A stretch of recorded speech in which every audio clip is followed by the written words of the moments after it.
नमस्कार दोस्तों, मैं योगा क्लासेस के ऑनलाइन यूट्यूब प्लेटफॉर्म पर आपका पुनः एक बार स्वागत है।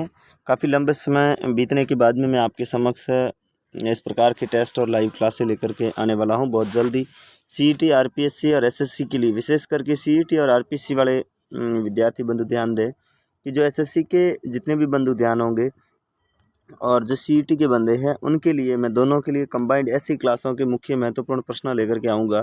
हमेशा कि आपको एक ही टेस्ट और विशेष करके इस पीडीएफ को पाने के लिए और इस पीडीएफ के जितने भी प्रश्न, जैसे ये प्रश्न दे रखा है, इन प्रश्नों के अगर आपको जवाब के सहित इसकी अगर व्याख्या चाहते हैं कि इस प्रश्न में किस प्रकार से जवाब है, तो इसका आपको पूरा पीडीएफ है वो मेरी मिलेगा मेवाड़ा क्लासेस सांचौर के टेलीग्राम चैनल पर मिल जाएगा, जिसमें आप डिस्क्रिप्शन में लिंक के माध्यम से जुड़ जाइएगा और हमेशा वहाँ पर कम से कम 100 प्रकार के जीके क्वेश्चन या अन्य जुड़े हुए आपको प्रश्न मिलेंगे जिनको आप जवाब दे सकते हैं।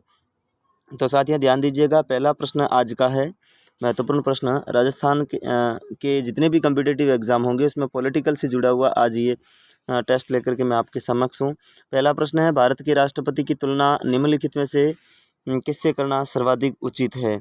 तो अमेरिका के राष्ट्रपति, फ्रांस के राष्ट्रपति, ब्रिटेन के राष्ट्रपति। तो इसका जो जवाब होगा वो होगा ब्रिटेन के सम्राट से जवाब होगा। और दूसरा प्रश्न है, राष्ट्रपति चुनाव संबंधित मामले किसके पास भेजे जाते हैं? तो राष्ट्रपति चुनाव संबंधित मामले उच्चतम न्यायालय के पास जाते हैं। और तीसरा है, यदि राष्ट्रपति और उपराष्ट्रपति दोनों देश से बाहर हो तो उस स्थिति में कार्यभार कौन संभालेगा?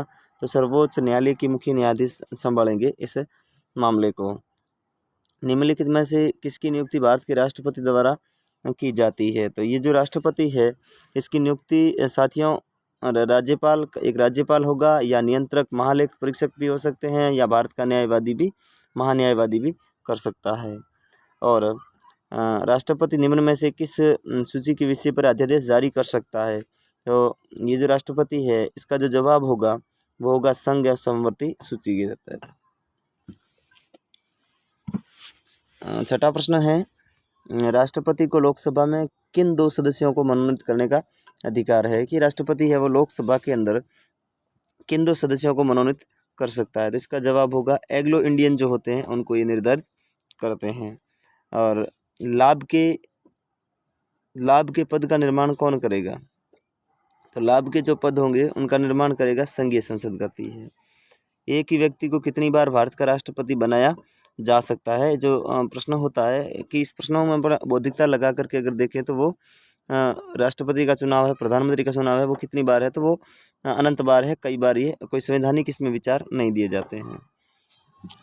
9वां प्रश्न है, मूल संविधान में ये उपबंध था कि उपराष्ट्रपति का निर्वाचन संयुक्त अधिवेशन में समवेत संसद के दोनों सदनों द्वारा होगा।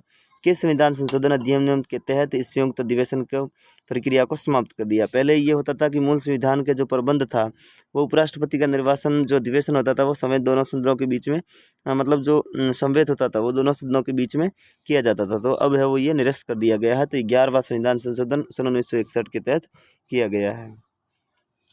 और इसके बाद अगर प्रश्न देखें तो 10वां प्रश्न है कि भारत के उपराष्ट्रपति को पदच्युत करने का संकल्प निम्न में से कहाँ से प्रस्तावित किया गया है? तो ये है वो केवल राज्यसभा से ही कर सकते हैं, इसमें से निष्कासित हो सकते हैं। भारतीय संसद के अपर पावर हाउस को किस नाम से, अपर हाउस को किस नाम से जाना जाता है? तो ये जो क्वेश्चन होगा इसका जो जवाब होगा वो भी साथियों होगा राज्यसभा। 12वां प्रश्न ध्यान दें, राज्यसभा के सदस्य चुने जाते हैं 4 वर्ष के लिए, 5 वर्ष के लिए, 6 वर्ष के लिए और आजीवन के लिए।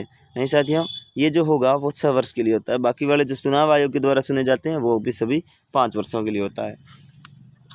और इसके अलावा 13वां प्रश्न है, निम्नलिखित में से कौन से राज्यसभा की एकांकित शक्ति के अंतर्गत में आता है? तो इस साथियों इसका जवाब होगा अखिल भारतीय सेवा का सर्जन। 14वां प्रश्न है, निम्नलिखित में से कौन सा हिंदी साहित्यकार राज्यसभा का सदस्य था? इनमें से कौन सा ऐसा सदस्य था जो व्यक्ति है जो इसका एक लोकसभा का सदस्य राज्यसभा का सदस्य मनोनीत किया जा चुका है, यानी कि ये सदस्य रह चुका है जो राज्यसभा के अंतर्गत अपने आता है। तो भारत के अंदर इसका ऐसा कौन सा लेखक था जो कवि बंधु था जिससे श्रेणियों में से इसे राज्यसभा का सदस्य निर्वाचित किया गया था? तो वो थे राम सिंह दिनकर। और दिनकर ने इनकी एक आगे भी उपलब्धियाँ हैं, बहुत सारी उपलब्धियाँ, ऐसे प्रश्न इससे बनते रहेंगे, कवियों से संबंधित, लेखकों से संबंधित। निम्नलिखित में से जनता द्वारा प्रत्यक्ष रूप से निर्वाचित सदन है, तो इसमें जो सदन होगा वो होगा लोकसभा, यानी कि जनता के द्वारा यह प्रत्यक्ष रूप से चुना जाने वाला निर्वाचित सदन है।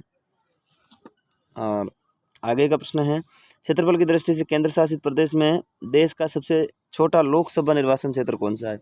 ये लोकसभा से निर्वाचन क्षेत्र है जिसके अंतर्गत अपन इसे लक्षद्वीप को कहा जाता है कि ये लोकसभा का है, जिसमें 45,000 के आसपास का वोटिंग होगा।